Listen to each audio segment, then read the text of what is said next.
Space pterodactyls. Space pterodactyls? Because you said Jurassic Universe, so and you said it would evolve. Space pterodactyls. That's what I was thinking too. Yeah. You're listening to Nothing Important. Please enjoy the show. That's great. That works.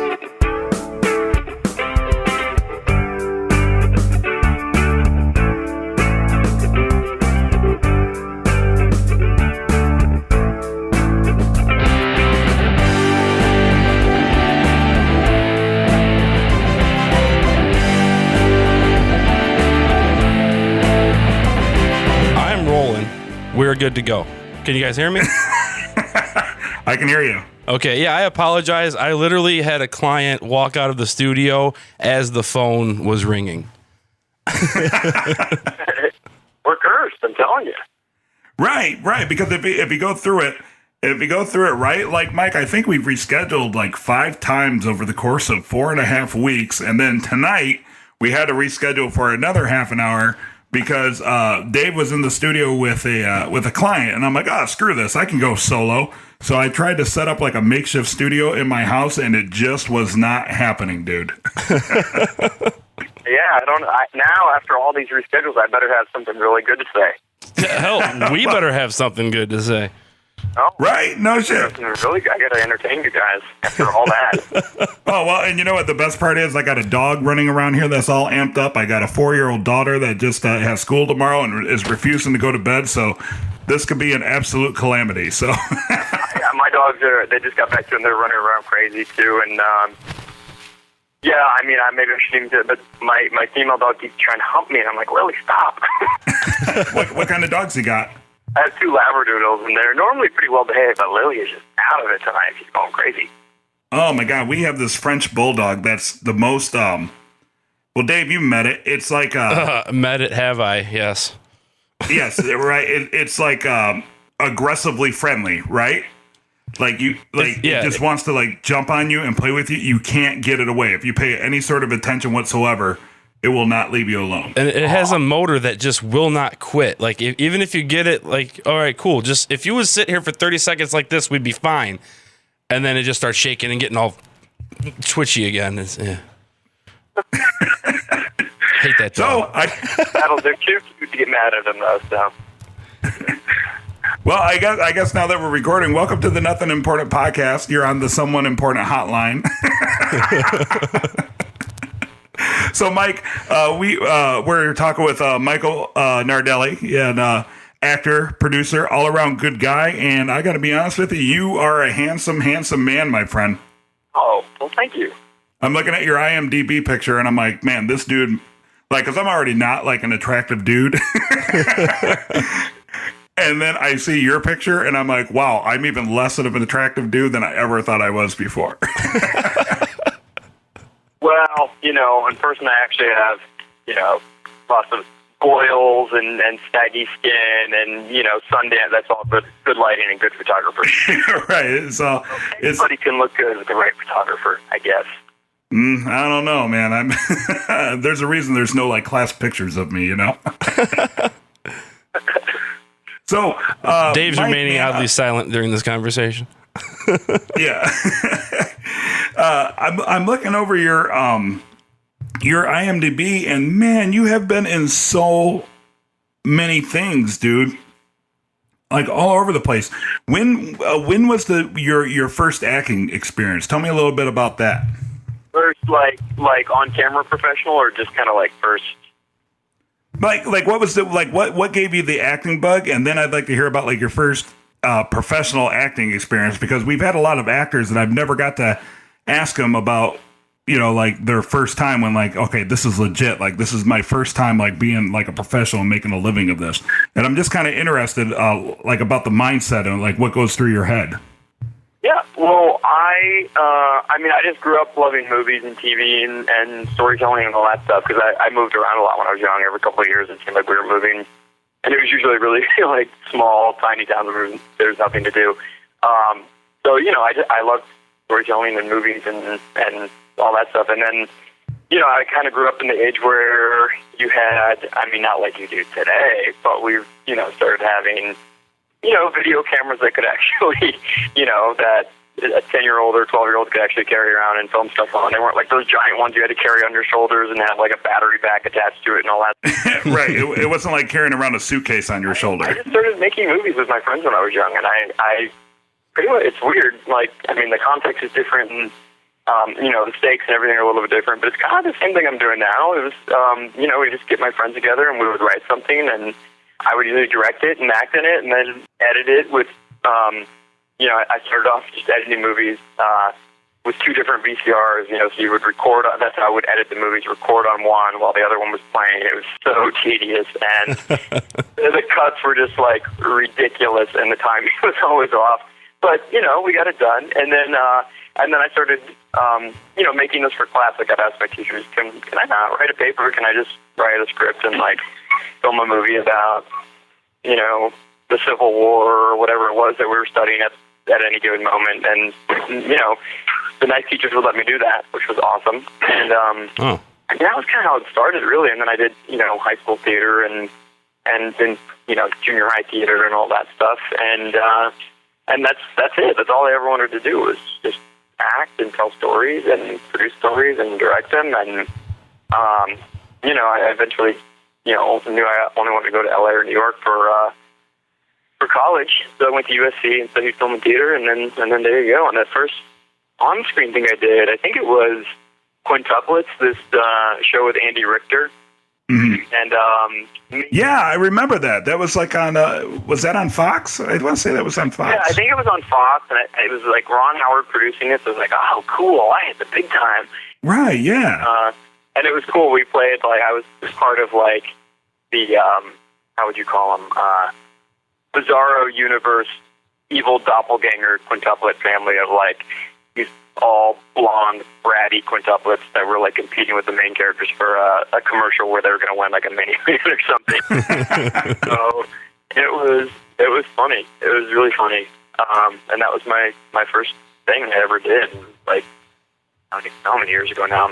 10, 12. I particularly like the part about the bouncing back and forth between VCRs, because as an audio engineer, I'm thinking of my first time when Brian and I had a band together. I don't even think he's ever heard the tape, but I just got some friends together, and I would sit there with 2 cassette tapes and like record 2 tracks and then add a track and back and forth. And then when you started doing it for real, it got it done, right? I mean, now we have like Final Cut and all that stuff, and I know what kids growing up today are going to be able to produce by the time they're, like in their 20s or 30s, because they're just so used to having. Oh yeah, see, ridiculous. But hey, 2 VCRs got it done. Right? Yeah. Back in our day, you had to want it, man. You had to do it. Well, you had to be, you had to be creative and think outside the box a little bit. Right. That red record button.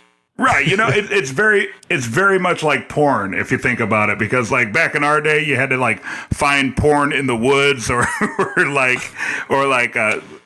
your dad's toolbox. What kind of house did you grow up in? Right, and in the woods. Why? It's called found porn. Look it up. It's a real thing. Like you're like that much shame about it that they were like hiding it in the woods. Yes, absolutely. Through your search history, and you're all fine. You're all good. That's what I'm saying. Everybody has it so easy now because it's just right on the computer and for free. So whenever anybody brings back old school stuff, it's like, and like Dave said about like the tapes, like remember when you had to record on like a cassette tape and you put like a piece of like Scotch tape over the little square hole? The copyright protection thing, yeah. Yeah, I forgot about that, yeah. Like, so you had to fix that thing. Yeah, I forgot about that. Yeah, and you used like a pencil to like rewind it and such. So that's why I think the question about like how did you know and how to get started, like, because it seems to me like if you were going through that much trouble, it was obviously something that you had a passion for and something that you knew that you really wanted to do. Absolutely. Yeah, that's true. Yeah, I mean, I don't want to say I suffered from my art using 2 VCRs, but definitely. I mean, it was more creative back then. You didn't have like Final Cut, which makes it easy to do, effects and editing and all that stuff. It was definitely a lot more lo-fi back in my day. Yep, I just said back in my day. I know, it makes it feel so old, right? I've been it a lot lately, though, so I must have crossed. I think I crossed the old threshold at some point in the last couple of months. I think I crossed the old threshold when, because I have two children. I think we're relatively the same age, but I think I felt old when I had a daughter and she's better at using an iPad than I am. Like, she knows how to like open it up and like put in the passcode and take pictures, and she's only like 4 years old. Yep. And I have like a intuition with that stuff because I have a nephew who knew how to use that at like age 2, and I don't know how he did it because, you know, it took me weeks to learn how to use that thing. Right. I still have trouble taking a picture half the goddamn time. So you're also a producer, and this is something else I want to ask too. Like, can you explain for me what exactly a producer for does? Yeah, it's kind of like a weird, mysterious, ephemeral thing, right? Because there's like so many different kinds of producers. Mm-hmm. I don't know. I mean, the kind that I consider myself is like more of a creative producer. You know, finding stories that I think are really cool that I'd want to watch, or, you know, writing stories and then producing them that I think would be good. You know, basically like kind of finding material that I like for myself as an actor, or that I think is just a cool story that I want to tell, or, you know, something that I could work on with my friends and, you know, make ourselves and try to sell, you know, or whatever, you know, means we go about doing it. But, yeah, producers can be different things. Like, some producers are more just kind of purely on the finance end, where they're raising funds and financing movies. Some are kind of like, I don't know, they almost feel like kind of like the party planners, where they're, you know, putting different pieces together. Kind of like the facilitator, you know, or like the general contractor. Yeah, well, yeah, and then you have like line producers and kind of the physical producers that are great at, you know, getting the vendors on the set and making sure the trailers are where they need to be, and making sure that the caterer, you know, kind of more, somebody's going to go through the budget and make sure, you know, each line item is where it should be and costing what it needs to cost, and, you know, not going over budget. And so there's that kind of producer. There's some that do a little bit of everything. I mean, there's some producers that I feel like are there because they bring a lot of talent into a project, Mm-hmm. whether through their relationships, personal, or people that they've worked with in the past. So it's kind of like a weird term that can have a lot of different meanings. Right.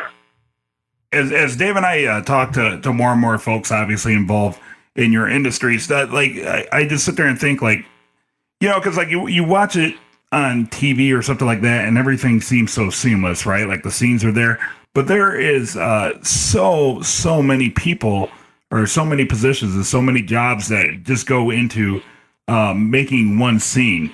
So when I see that, you know, you're a writer and an actor and a producer, how do you manage to juggle all that? Because that's another thing I'm intrigued by, because I've made the joke before, like, I have in my real life one job and I can barely keep that straight. And like, if I go on vacation and I come back to my job, it takes me like a good 4 days just to get back into something I've been doing for 10 years. How do you keep all those hats on? How do you keep juggling those balls in the air? Well, it's weird. Sometimes I do only have one job. Like when I do like a TV show and I'm just kind of an actor for hire, then I really do only have one job. And at this point, like, that can feel like a luxury sometimes, because I'm like, oh, I just have to show up and do that, and I don't have to worry about, you know, the other stuff going on. Oh, cool. You know, it's like, you know, it's never easy, but sometimes I do have that feeling where, like, oh, I don't have to worry about anything else. We're just acting today, which is cool. But the other stuff, I don't, like I said, it's kind of like I just grew up always kind of just doing that, where, you know, we would write something and act in it and produce it, and one of us would direct it and edit it, and I don't know, it's kind of just always multitasking like that. I have a lot of anxiety, and if I'm not doing something, I usually need to be doing something. Right. So, you know, with acting, you do sometimes go through periods where, you know, you're not auditioning as much, or you're not working as much, or, you know, you're unhappy about the opportunities that you're given. So I think for me, it was like at a certain point, I was like, okay, I cannot wait around by the phone for someone to call me and and give me permission to tell a story or create something. So it's driving me nuts. It just, there's nothing that makes you feel more powerless than that. Because acting is this weird career where, you can work so hard and kind of never have it go anywhere. It's not like a traditional career where, typically you work hard at something and sort of slowly build your way up and get promoted, or, like my dad comes from the corporate world, and it was very much like that, work hard and kind of, you're at least going to rise up a little bit over time. But with acting, it's like the wild, wild west.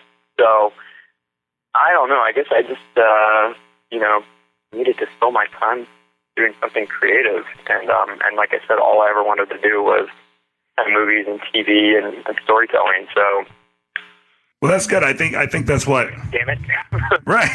I think that's what separates a lot of like successful people from people who just kind of skirt by, is like, the drive just to keep moving and keep things happening and keep things working and not being complacent. And you have so many different projects and titles under your belt. Like, that's kind of what I got from you, is that you're not somebody who sits around, because you're still with the Groundlings, right? Well, I'm done. I went through their whole program, and I'm done there now. But yeah, I spent years studying over there, and I loved it. And I met some of the coolest, funniest people while I was over there, and I still work with them now. I just finished a short that I actually co-wrote while I was at Groundlings, and we decided to film it. So that's like another case of, just us getting together and being like, okay, well, we're not working right now. Let's make it short and, send it out to some festivals and see what happens. But what was the question? I certainly what your question was. No, it's okay. Keep rambling. We just we don't really see these so much as interviews as we do. We just like to chat with people we find interesting. That's his way of justifying the fact that we don't write questions before we start talking to people. Yeah, not at all. We don't write questions. Because I don't. Because then I would have to think of answers. Right. I don't. I don't want to be like. Just we can wing this. We can do it. Exactly. Like I've said this before. Like, I don't want to be like Barbara Walters and just sit there and keep hitting you with questions and questions and questions. But tell me about Circle, man. I see a bunch of reviews and such about Circle and people talking about it. Give us a little insight on that. Yeah, Circle. Where do I begin? It's a psychological thriller. We always compare it to. We say that it's like 12 Angry Men with a Twilight Zone twist. So if that makes sense to you, you should have a good idea what the movie is, because it's definitely like a psychological drama, like 12 Angry Men, but then it does have sort of that weird Twilight Zone twist to it that I don't want to reveal all the details of it, now, so you guys can see it and be surprised and be entertained by it. But right. But yeah, the basic setup is that it's these 50 people that wake up in this chamber, and they pretty much have amnesia at first. They don't know how they got there or why they're there, and they don't know each other. Some of them kind of think they might have a history, but mostly they're just kind of confused and scared shitless, and they can't move. You find out why pretty quickly, and then every 2 minutes from moment one, it's a real-time thriller. So every 2 minutes from moment one, somebody in the circle gets killed. So, see, that's from there, different rules of the game kind of appear, and they find out that these 50 strangers are voting for themselves. So they're literally choosing who's the next person to go, which obviously raises the stakes, and a lot of social and political and issues about class and racism and gender and sexuality actually come up, amidst all the chaos and the terror. So it's got some substance to it. It's not just, cookie cutter thriller. I know you piqued Dave's interest when I heard about that. I was like, oh man, this is like right up Dave's alley. Yeah, I was just gonna say, this is like the kind of movie I want to see. I love movies like Cube, or if you've ever seen Exam. Have you seen Exam? People keep telling me about Exam, and I have not seen it. I love Cube. It's a kind of tough watch. Exam's kind of a tough watch, but it's very much like Cube, yeah. Yeah, I need to watch. It's not sci-fi though, right? No, it's a bunch of people are there for a job interview, and it's more drama based. It's more about human interaction in a stressful situation, I guess you would say. Yeah, well, that does sound like Circle because it does. There's an element of it that's very much like a kind of like a psychological test of how people react when they're in danger or under stress, kind of thing. Yeah, this is something it's on my must-watch list now. It's bumping Jurassic World again. Oh, jeez. I loved it. You like Jurassic World? I did love it. I saw it opening night, and I think they did a great job playing on like the nostalgia of it all. It kind of made me feel like a kid again. Mm. I thought they were kind of smart to reference the fact that it's turned into this whole capitalistic consumer thing. Because it's like the fourth Jurassic Park movie. Where else are you going to go with it? Right. Don't listen to episode 26 of the Nothing Important podcast. Yeah, don't listen to that. we ripped that movie pretty good for about 15 minutes.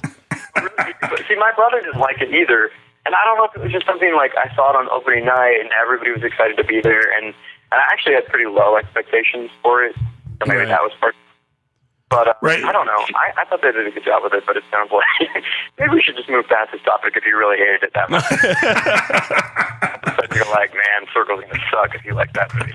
Well, I am rocking a Jurassic Park T-shirt as we speak, so. like when they went back into the old visitor center and they were playing like the old John Williams score, that didn't get you.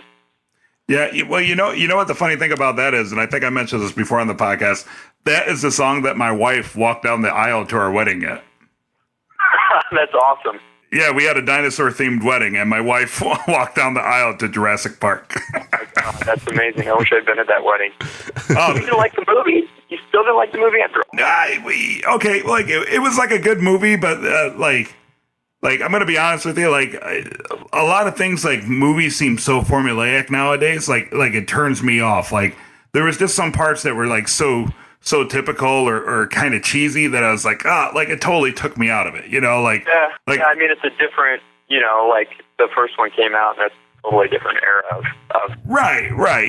And like there was some part where like Chris Pratt is like, let's get something straight. Out there, I'm in charge. And like that's been said in like every freaking movie where somebody's taken out of their element, and then like, they have to rely on the roguish co-star to survive like that exact line. So like little things like take me out of it. Like, I mean, it's not a bad movie. It's just, I guess I'm like more anal than I have to be about that. No, it's like, the first one had, like back then the pace of a movie could be so much slower even and kind of build the tension and everything. And nowadays I feel like the ADD generation is. Oh yeah, you gotta jump right into it, and it's gotta be more and bigger. I guess I felt it was just more and bigger of the same thing. Like, and I always say, the joke I always make is this whole movie is based on like evolution, but this movie doesn't evolve the franchise any. It's just a bigger version of the same thing, which was the bad dinosaur was just a bigger T-Rex who got beat by T-Rex. Jurassic Universe, the next one, they will evolve it into what you're looking for. Space? I want to see space pterodactyls. Space pterodactyls. Space pterodactyls? Because you said Jurassic Universe, so and you said it would evolve. Space pterodactyls. That's what I was thinking too. Yeah. See, I'd be scared to shit. Okay, so that is one thing I did like about Jurassic World. Like the pterodactyls were awesome and vicious. You like that scene? They gave like no shit whatsoever. They were just like killing machines. No, they caused some damage. They crashed that poor guy's helicopter. They killed that guy with the margaritas. That was Jimmy Buffett. It was Jimmy Buffett? I thought somebody told me that, but I didn't believe them. It was like a because he was at Jimmy Buffett's Margaritaville, which was one of the restaurants in the theme park. Oh. And he was having a margarita, and he got killed. All right, I take it back. I take it back. Jurassic World's my favorite movie ever. Jurassic Park didn't have Jimmy Buffett in it with margaritas. I mean, come on. That's a good point. I also retract everything bad I said about Jurassic World. The fact that they killed Jimmy Buffett, it now makes it my favorite movie ever. awesome too, actually. Who else is doing that, you know? It's so funny that there's Jimmy Buffett because I remember that part and I remember being like, who the hell is that guy running away with the margaritas? That's amazing. Yeah, absolutely. Well, Hilarious. Michael, I've had an awesome time chatting with you, and I'm totally gonna watch Circle, and I'm totally gonna try to hit you back up. I'm totally gonna explain Circle to Brian when it's over. Right, yeah. I'm going to have Dave explain it to me, and then maybe we can have you back on, and I'm going to be like, all right, where was the space pterodactyls and Circle? Yeah, I can tell you. You might have some questions. There's like some mythology stuff and puzzle piece. How do I explain it? Like, yeah, puzzle stuff. Well, It just sounds better and better to me. Mythology and puzzles, yeah. Yeah. Oh, you're going to like this then. I'm excited for you to watch it then. I'm super excited to watch it. Hell yeah. And if you hate it, that's fine. Is it a podcast about hating it? Maybe. No. we wouldn't. We don't. We're not going to trash talk our guests. I mean, yeah. But just like maybe do it a couple months after it comes out, so everybody watches it first, and then.